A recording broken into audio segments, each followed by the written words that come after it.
mikä on taiteilija. Se on aika perkeleen iso sana, mutta se niin taiteessa kun rakkaudella luodaan jotakin semmoista, mitä ei ole koskaan tehty. Että minun taso on luojienkin mielestäkin, että jos tekee jonkun kukkaisen, jota muut saa katsoa, että se on nätti. Että kun se on tehty rakkaudella ja se on pois sinun käsistä, vähän niin kuin jouluna annetaan lahja lapselle. Ja varsinkin jos on itse tehnyt sen, niin se niin rakkaudella.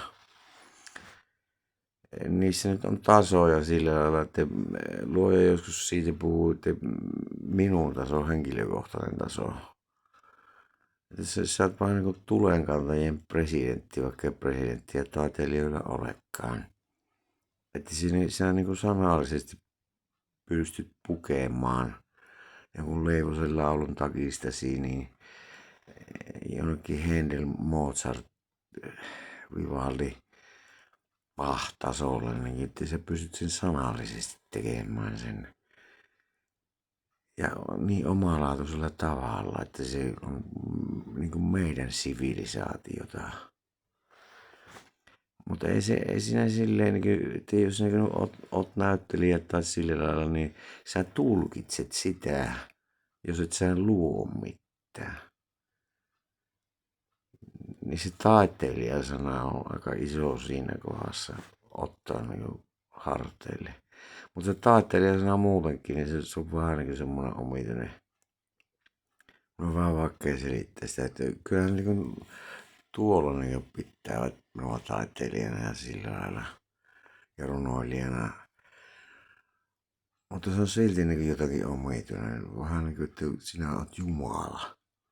Ja sitten se jotenkin niin tuntuu älyttömältä, että pitäisi olla 100 metriä korkea pysti ja ihmiset siellä kumartavat, että aamen, no saatana ja pussaa sen patsaan jalkoja, että kun muutakin tekemistä elämässä. Niin. Mutta se on niin kuin, minä sen sitten niin sillä lailla ajatellut, että se on vaan niin liikennemerkki, että voisi nyt tälleen niin ajatella elämää. Niin kuin näkökulma asioihin.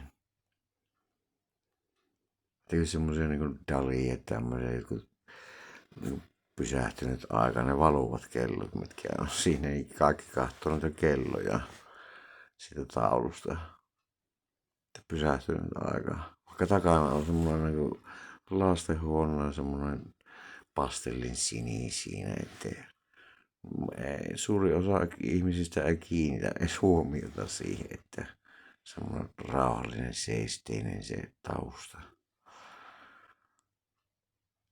Se ideat tuommoiset, niin ne osoittaa sitä, että niin kuin ihmisillä on sielu. Tuo materia ei ajattele.